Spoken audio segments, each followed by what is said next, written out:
नमस्कार, मैं अर्चना गुप्ता आप सभी का न्यूज वन इंडिया में बहुत स्वागत करती हूं। भारतीय किसान यूनियन के राष्ट्रीय प्रवक्ता राकेश टिकैत का बयान एक बार फिर से सुर्खियों में है। बागपत में राकेश टिकैत ने मुसलमानों में डर का माहौल फैलाने वाला बयान दिया है। उन्होंने आरोप लगाया कि सरकार का एजेंडा हिंदू मुस्लिम कराकर देश की प्रॉपर्टी को बेचने का है। उन्होंने ये भी कहा कि जनता को हिंदू मुस्लिम करने में लगा दिया गया है। राकेश टिकैत ने मुस्लिमों को हिदायत देते हुए कहा कि बीजेपी का निशाना मुस्लिम समुदाय है, इसलिए मुस्लिम चुप होकर अपने घर में बैठे रहे। किसान नेता ने बीजेपी सरकार को हिंदुओं की सरकार बताते हुए कहा कि देश में 20% मुस्लिम हैं और इन 20% मुस्लिमों से 80% हिंदुओं को खतरा है, वो भी तब जब देश में हिंदुओं की सरकार है। अब बड़ा सवाल ये कि उपचुनाव से पहले हिंदू मुस्लिम करके राकेश टिकैत का एजेंडा क्या है, यानी कि राकेश टिकैत हिंदू मुस्लिम करके क्या एजेंडा सेट करने की कोशिश कर रहे हैं। आज इसी मुद्दे पर हम चर्चा करेंगे। रामपुर में ईवीएम है कुछ और था, रामपुर में जहाँ पे 80% मुस्लिम है और वहाँ पे भी बीजेपी जीती, तो कुछ और है या वही है? 20% मुस्लिम है, 80% हिंदू है, खतरा हिंदुओं को, इन्हीं की सरकार है। तो इन सब चीजों से बगल रहे कि अपनी पढ़ाई पे ध्यान देना चाहिए, अपनी नौकरी पेशे पे ध्यान देना चाहिए। और जो मुस्लिम समाज है उसको भी हम ये कहें कि ज्यादा किसी के बहकाव में और उसमें ना आए, न ज्यादा बयानबाजी करें, क्योंकि सरकारों का टारगेट वे हैं, वे इस शिकंजे में ना फंसे। तो सरकार तो कुछ भी कह ले, लेकिन वे अगर कहेंगे तो उन पर मुकदमे दर्ज होंगे, उनके घर तोड़े जाएंगे। तो अपना चुपचाप रह के काम करें अपना। रामपुर में ईवीएम है कुछ। तो आपने सुना राकेश टिकैत को, एक तरफ कह रहे हैं किसी के बहकावे में ना आए और दूसरी तरफ खुद ही अपने बयान के जरिए जो है वो आग फैलाने की कोशिश कर रहे हैं और कहीं ना कहीं नफरत फैलाने की कोशिश कर रहे हैं अपने बयान के जरिए। अब ऐसे में उपचुनाव से पहले राकेश टिकैत का ये बयान किस लिए आया है, क्या एजेंडा राकेश टिकैत सेट करना चाहते हैं और ये हिंदू मुसलमान को लेकर बयान देकर अपनी कौन सी नीयत जो है वो सामने रखने की कोशिश कर रहे हैं राकेश टिकैत। क्योंकि देखिए, राकेश टिकैत को भी लाइमलाइट में आने का बहुत ही शौक रहता है और हमेशा ये अपने विवादित बयानों के कारण ही राकेश टिकैत जो है वो लाइमलाइट में आते हैं और एक बार फिर से ऐसा ही एक विवादित बयान दे दिया है। और जिसके बाद अब ये कह रहे हैं राकेश टिकैत कि बीजेपी के टारगेट पर है, मुस्लिम सरकार के टारगेट पर है, 80% हिंदू को 20% मुसलमान से डर है, वो भी तब जब देश में बीजेपी की सरकार। ऐसे में बड़ा सवाल ये कि हिंदू मुसलमान करके राकेश टिकैत देश का माहौल खराब करना चाहते हैं या फिर सरकार देश का माहौल खराब कर रही है, ये अपने आप में बड़ा सवाल है। एक तरफ आप देखेंगे कि सभी योजनाओं का लाभ सबको मिल रहा है, सभी चीजों का लाभ देश के सभी वर्ग तक पहुंच रहा है। ऐसे में राकेश टिकैत जिन्हें जो ये बयानबाजी की है, इस बयान के क्या मायने हैं आज हम ये भी समझेंगे।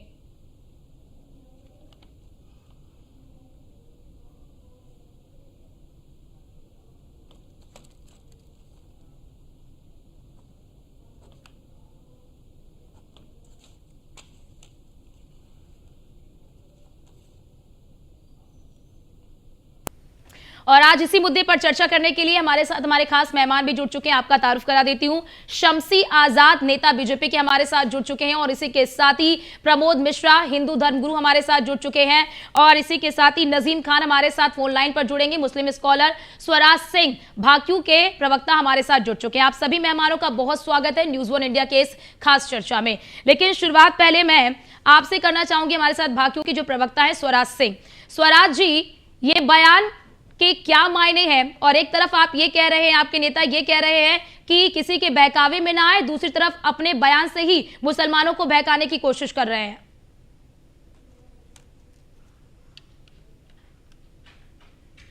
स्वराज सिंह जी, आवाज आ रही है आपको?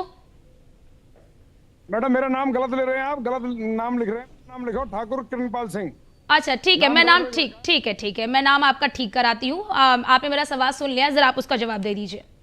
मैं जवाब दे रहा हूँ। एक्चुअली क्या है, ये राकेश टिकैत जी क्या कर रहे हैं आजकल, इन्हें न किसानों के मुद्दे से लेना है, इन्हें किसान यूनियन का नाम हटा देना चाहिए। इन्हें राजनीति में चला जाना चाहिए। राजनीति में वो राजनीति में जो किसी मतलब हिंदू मुस्लिम में जो जो जो बैरभाव जो पैदा कर रहे हैं या जो जिस तरह की भावनाएं पैदा कर रहे हैं लोगों में भड़काने की, ये इनका मुद्दा केवल है कि मेरा चेहरा और मैं नाम होता रहा। ना इसे किसान संगठनों से मतलब है न किसानों से। किसानों में भी ये जाति ढूंढने लग गए। इन्हें मेरे हिसाब से किसान यूनियन छोड़कर इन्हें कोई राजनीतिक पार्टी पहले भी चुनाव लड़े हार गए। इन्हें क्षेत्र में कोई एक ढेले का पूछता नहीं है। इन्हें अपना ये सब चीज छोड़ देनी चाहिए। और मैं कह रहा हूँ किसान संगठनों के नाम पर ऐसे आदमी को जो जातिवाद फैलाता हो, ऐसे आदमी को किसान संगठन छोड़ के किसी राजनीतिक पद में रहना चाहिए। यानी आप भी मानते हैं कि राकेश टिकैत का ये जो बयान है वो गलत बयान उन्होंने दिया है और कहीं ना कहीं सामाजिक सौहार्द को बिगाड़ने का बयान दिया है।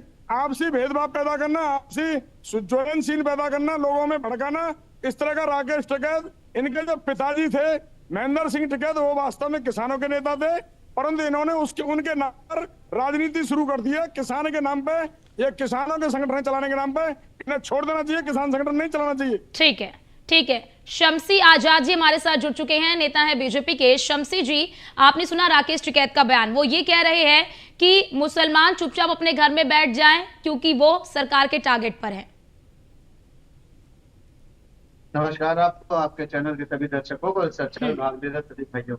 देखिए, राकेश टिकैत जैसे लोग जो है ये विपक्ष द्वारा प्रायोजित किए जाते हैं। विपक्ष इनको पुशअप करता है और आपने देखा होगा हमेशा ये तभी आंदोलन करते हैं जब कहीं ना कहीं चुनाव होने वाला रहता है। तो ये सरकार पे दबाव बनाने की रणनीति अख्तियार करते हैं और इन्होंने इस बात तो बिल्कुल खुलकर ये हिंदू मुस्लिम की राजनीति करने का जिनका फंडा था, जो समाजवादी पार्टी, कांग्रेस पार्टी, जो अन्य दल, विपक्षी दल जो हमेशा से करते रहे हैं कि हमेशा से एक धर्म विशेष को इन्होंने टारगेट किया, क्योंकि मुस्लिम जो होता है बड़ा सॉफ्ट होता है, बड़ा नॉर्मल होता है, बड़ा मासूम होता है। तो उसके ऊपर इन लोगों ने हमेशा राजनीति की। लेकिन इनकी सत्ता 2014 से, जब से ये सत्ता से बाहर आए तब से ये हमेशा इनके विकास की बात नहीं करेंगे। अगर आप राकेश टिकैत से पूछे किसी अल्पसंख्यक नेता को आप जानते हैं तो मना कर देंगे। किसी अल्पसंख्यक पर कार्यक्रम में अगर आप गए तो ये भी मना कर देंगे। किसी अल्पसंख्यक के दोस्ती की हो, किसी की मदद की हो, ये कुछ नहीं करते। लेकिन इनको ये दिख रहा है कि उत्तर प्रदेश में इस समय 9 सीटों पर चुनाव होने जा रहा है और महाराष्ट्र और झारखंड में भी चुनाव हो जा रहा है। कहीं ना कहीं मुस्लिमों की भागीदारी बहुत अहम मानी जाती है। तो इन्होंने ये कार्ड और खेला, क्योंकि इसके पहले 2022 में खेला था,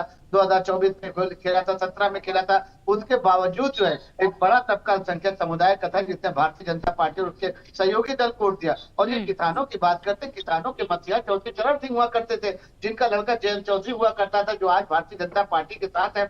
लगातार किसानों के लिए हम सम्मान राशि दे रहे हैं, किसानों के विकास के लिए काम कर रहे हैं, किसानों के उत्थान के लिए बात कर रहे हैं। तो ऐसे समय में कि हमेशा इनकी आप राजनीति अगर आप देखेंगे तो पिछले 10 सालों में जब भी इन्होंने कोई आंदोलन किया तो हमेशा जब चुनाव नजदीक आ जाता है, चुनाव की डेट आ जाती है, तब इनको याद आते हैं कि किसान है हिंदुस्तान में, किसान है मुसलमान हिंदुस्तान में। उसके बाद जब चुनाव हो जाता है तो ये कोमा में चले जाते हैं। इनको फिर इंजेक्शन दिया जाता है, चुनाव के बाद पैसे देकर इनको प्रायोजित किया जाता है, इनके पीछे गाड़ियां लगाई जाती है, इनको 100-200 ट्रैक्टर का मुआवजा दिया जाता है, किसानों की दिहाड़ी दी जाती है। तब उसके बाद ये खरीद फरोख्त करके किसानों को किराए पर ले आते हैं, धरना प्रदर्शन करते हैं। लेकिन जो देश का समझदार किसान है, जो देश के विकास के लिए किसान काम कर रहा है, जो चाहता है कि कृषि के क्षेत्र में देश मजबूत हो, वो भारतीय जनता पार्टी की सरकार से खुश है। और भारतीय जनता पार्टी ऐसे किसानों का सम्मान करते हैं और भारतीय जनता पार्टी इन्हीं किसानों, नौजवानों और मुसलमानों के ओर से आज राजनीति करना चाह रही है, राजनीति कर रही है। यही हाल समाजवादी पार्टी का है कि दुख दर्द बहुत बयान करेंगे,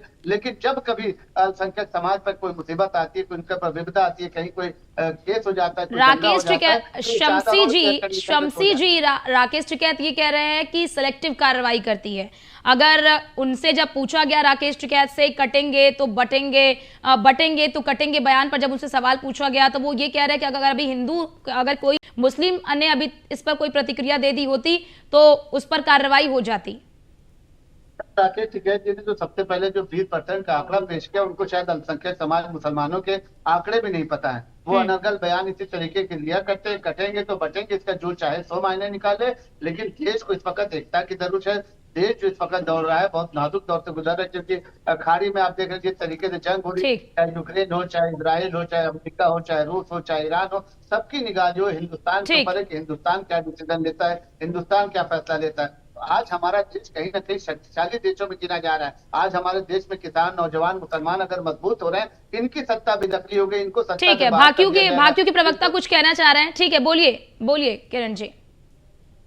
मैं ये कहना चाहूंगा मैडम, वास्तव में देखिए ये जो राकेश टिकैत जी हैं, इनको ये सद्बुद्धि दे भगवान, दिवाली के टाइम पे ऐसी सद्बुद्धि दे कि ये किसानों की राजनीति करें, अपने पिताजी का नाम रोशन करें।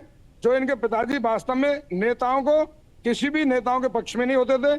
मैं ठाकुर किरणपाल सिंह, भारतीय किसान भानु, ये इन्हें बताना चाहता हूँ राकेश टिकैत जी को कि राकेश टिकैत जी को सद्बुद्धि दे, हिंदू मुस्लिम की राजनीति ना करें, ये किसानों की राजनीति करें। किसानों के नेता हैं, किसानों की बात करें, ये ठीक कोई है। राजनीति नहीं करें और ठीक ये है। इस तरह का भड़काऊ भाषण ना दे जिससे भारत में सद्भावना की जगह और पैदा बिल्कुल आपसी सामाजिक जो बैर सौहार्द पैदा है हो। उसे बिगाड़ने की कोशिश एक तरफ से राकेश टिकैत ने अपने बयान के जरिए की है।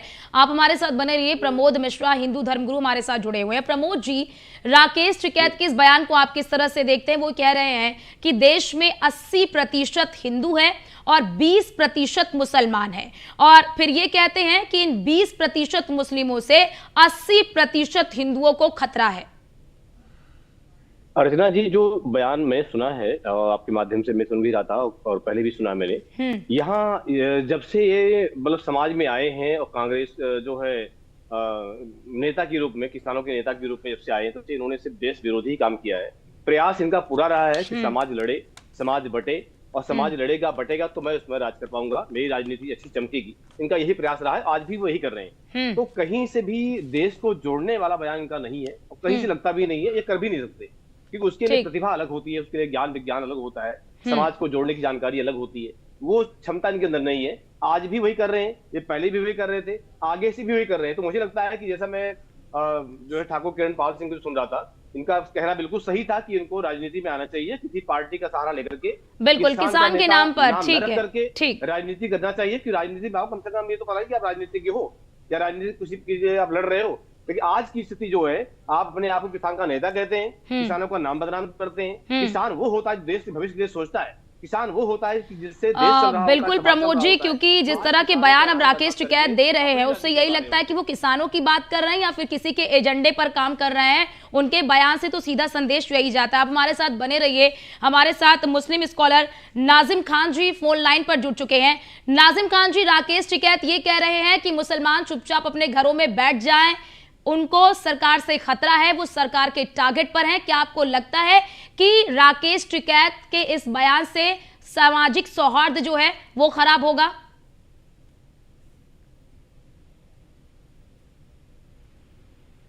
नाजिम जी, आवाज आ रही है? नाजिम जी, आवाज आ रही है क्या आपको? तो शायद उन तक आवाज नहीं पहुंच पा रही है। ठीक है, बीजेपी के हमारे साथ प्रवक्ता जुड़े हुए, नेता जुड़े हुए हैं, शमसी जी। शमसी जी, एक बड़ा सवाल ये भी कि वो ये भी कह रहे हैं, वो ईवीएम पर भी वो सवाल उठाया। उन्होंने कहा कि देश में ईवीएम से जो निष्पक्ष चुनाव है वो संभव नहीं है। राकेश टिकैत ने ये भी आरोप लगाया है। देखिए, हमने पहले ही कहा मैडम कि राकेश टिकैत का बयान जो विपक्ष के सारे नेताओं से मिलता जुलता है, चाहे वो समाजवादी पार्टी के नेता की बात करें, चाहे कांग्रेस पार्टी के नेता की बात करें, जो बयान उनका है वही बयान इनका है। तो आप समझ सकते हैं कि राकेश टिकैत किसके कहने पर, और ये अब किसानों के नेता नहीं रह गए, ये समझ लीजिए एक तरीके से इनको समझ लीजिए प्रायोजित नेता बनाया जाता है। लेकिन शमसी जी, खड़ा किया जाता है। बटेंगे तो कटेंगे बयान को लेकर विपक्ष भी आपके ऊपर हमलावर है, और अब राकेश टिकैत भी इस बयान को लेकर हमलावर नजर आए। वो यही कह रहे हैं कि टारगेट पर है। ऐसे में आप लोगों को बार बार ये बताने की क्यों जरूरत पड़ रही है, बटेंगे तो कटेंगे, बटेंगे तो कटेंगे, हर एक मंच से? ये है कि बचेंगे वो लोग जो देश के गद्दार हैं, जो देश के गद्दार हैं, जो देश विरोधी कार्यों में लगातार बने रहे, तो उनकी बात हो रही है। हम तो हम तो हमारा सबका साथ सबका विकास का नारा है और देश में हम उसी पर काम कर रहे हैं। आज अल्पसंख्यक समाज को जो सम्मान मिल रहा है वो कहीं ना कहीं भारतीय जनता पार्टी मिल रहा है। अगर कांग्रेस ने कहीं ना कहीं अल्पसंख्यक समाज को 5% 10% आरक्षण देकर उनको मजबूत किया होता तो आज ये दुर्दशा देखने को तो न मिलती ना। आज कहीं ना कहीं मुसलमान जो है तो बड़े बड़े पदों पर होते, कहीं ना कहीं बड़े बड़े ओहदों पर होते, लेकिन इन्होंने हमेशा इनको निचला तबका बना कर रखा, कहीं पंचर वाला बना कर रखा, कहीं लोहार बना कर ठीक है। इसीलिए कि कहीं हक और हुकूक के लिए अपने न लड़ाई लड़े। आज 2014 के बाद जब अल्पसंख्यक समाज जागा है तो अपना उसको सम्मान मिल रहा है, वो हक और हुकूक के लिए लड़ाई लड़ रहा है, लगातार प्रयास और सारी योजनाओं में सरकार भी लाभ उठा रहा है, सरकार के साथ चल रहा है, सरकार के कार्यक्रम में हिस्सेदारी कर रहा है। यही वजह है कि आज मुसलमान बड़ी भागीदारी कर रहा है। ये अल्पसंख्यक ये जो है समाजवादी पार्टी की सत्ता जब से गई है तो उनको समझ में आ गया कि एक वर्ग था जिसकी वजह से हम सत्ता हासिल किया करते थे, अब वो वर्ग जो है समझदार हो चुका है, वो वर्ग जाग चुका है। तो इस तरीके की कटोगे बटोगे और ये मुस्लिम और हिंदू वाली राजनीति करने वाले टिकैत अगर किसानों के नेता, तो हमारे ख्याल से उनको खेती और किसानी पे ध्यान देना चाहिए, राजनीति से उनको कोई लेना देना नहीं रखना चाहिए। ठीक है किरण जी, क्या आपको भी लगता है किरण जी, ठीक है शम्सी जी, किरण जी क्या आपको भी लगता है कि अगर राकेश टिकैत खुद को किसानों की आवाज बताते हैं, वो कहते हैं कि मैं किसानों के मुद्दे को उठाता हूं, किसानों की आवाज हूं, तो ऐसे में जो उन्होंने बयान दिया है, ऐसे में ये बयान किस ओर इशारा करता है, किस ओर ये बताता है कि किसके एजेंडे को राकेश टिकैत धार देने की कोशिश कर रहे हैं? देखिए मैडम, मैं बताऊंगा अर्चना जी, ये वैसे तो आपको बहुत बहुत धन्यवाद आपके चैनल को, क्योंकि ये अब कहीं भी किसानों वाली बात लग नहीं रही। ये किसानों के नाम पे, अपने फादर के नाम पे महेंद्र सिंह टिकैत वास्तव में किसान मसीहा थे, किसानों के देवता थे। किरण जी आपको मैं रोकना चाहती हूँ माफी के साथ, ठीक है किरण जी, मैं आपको, ठीक है किरण जी मैं आपके पास आऊंगी, आपको मैं माफी के साथ रोकना चाहती हूँ। नाजिम खान जी हमारे साथ मुस्लिम स्कॉलर फोन लाइन पर जुड़ चुके हैं। नाजिम खान जी, आपने सुना राकेश टिकैत का बयान, वो कह रहे हैं कि मुसलमान चुपचाप घर में बैठ जाए, सरकार के टारगेट पर है। क्या आपको लगता है कि इस तरह के बयान से वो सामाजिक सौहार्द को बिगाड़ने की कोशिश कर रहे हैं और मुस्लिमों को डराने की कोशिश कर रहे हैं? हाँ अर्चना जी, देखो जिस तरीके से राकेश टिकैत जी का बयान आया, उससे भारत का मुसलमान इत्तेफाक नहीं लगता। देखिए हम लोग जो संवैधानिक हैं, संविधान का मानने वाले, और संविधान ही हम लोगों को, हमारी अपनी सुरक्षा की हम लोगों को एक अनुमति देता है। तो ये राकेश टिकैत कौन आते हैं जो ये कहते हैं कि भारत के मुसलमानों को घर में बैठना चाहिए? अरे भाई, आप किसान नेता है, किसानों के आप नेतागिरी कीजिए, किसानों को जो अधिकार मिलने चाहिए आप उनके बारे में की बात कीजिए, लेकिन आप मुसलमानों को लेकर इस तरह का बयान दे रहे हैं, ये बयान बड़ा निंदा पूर्वक है। ऐसे बयानों की मुस्लिम समाज कठोर शब्दों में निंदा करता है। और अर्चना जी देखिए, बड़ी इंपॉर्टेंट बात मैं एक और कहता हूँ।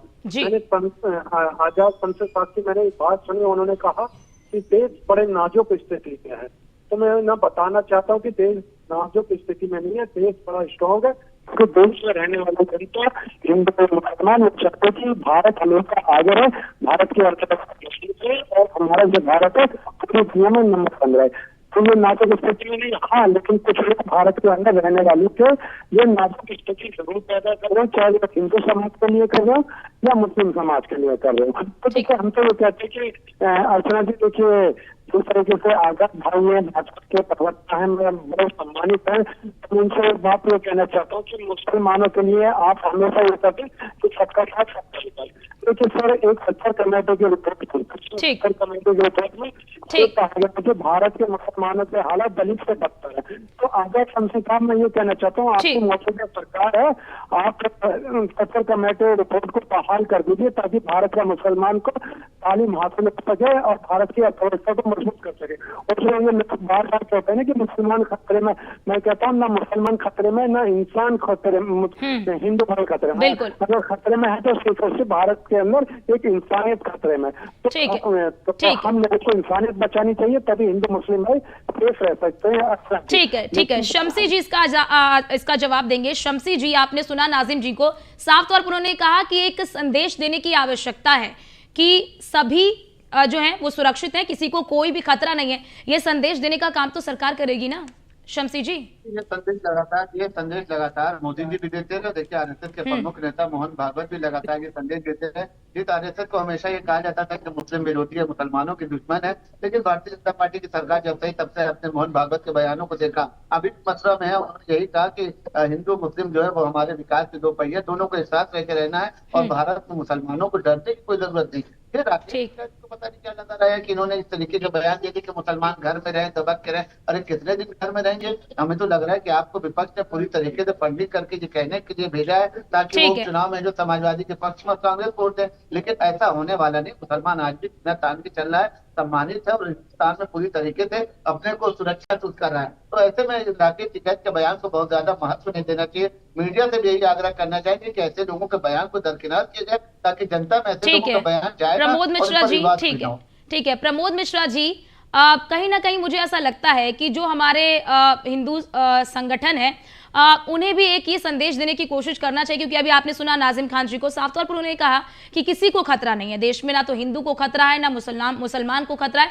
सभी बहुत ही अच्छे से देश में रह रहे हैं, एक सामाजिक सौहार्द हमारे देश में बना हुआ है। ऐसे में कई बार मैंने देखा है कि हम सभी ने देखा है कि कई बार ऐसे बयान सामने आते हैं जिससे मुस्लिम समाज आहत होता है। कई बार हमने ये भी देखा है कि मुस्लिम समाज की ओर से भी कई ऐसे बयान आते हैं जिससे कि हिंदू समाज जो है वो आहत होता है। तो ऐसे में एक संदेश, एक सकारात्मक संदेश देने की कोशिश दोनों ही समाजों की ओर से होनी चाहिए।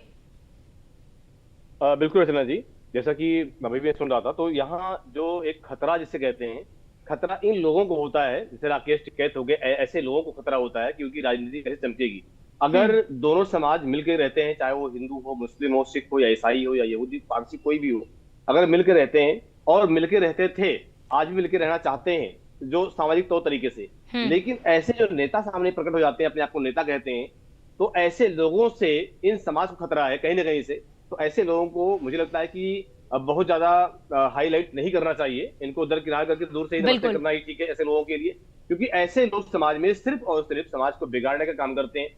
मुझे लगता है कि ऐसे लोगों को दूर से ही नमस्ते करने का काम होना चाहिए, क्योंकि जितना ये समाज में प्रचलित होंगे, जितना अपने आप का नाम प्रमोट करेंगे मीडिया के माध्यम से या सोशल मीडिया के माध्यम से या समाज के माध्यम से, वैसे वैसे अपना ये आगे अपनी प्रतिभा बढ़ाते रहेंगे। तो मुझे लगता है कि हमेशा से काम इनका रहा है, आगे भी ऐसा रहेगा। तो इनको ज्यादा महत्व देने की जरूरत बिल्कुल नहीं है। महत्व देना मतलब कि समाज को बिगाड़ना ही है। रही बात समाज की, समाज पहले भी मिलकर चलता था, आज भी मिलकर चल रहा है, आगे भी मिलकर आपस में चलेगा। बस कुछ लोग ऐसे हैं जो टारगेट करते हैं हिंदू को या मुस्लिम को या सिख को या ईसाई को, कहीं भी, तो उनको टारगेट करके और अपनी दुकानदारी चलाने का प्रयास करते हैं। तो इनकी दुकान कैसे बंद हो, इस पर विशेष ध्यान देना चाहिए।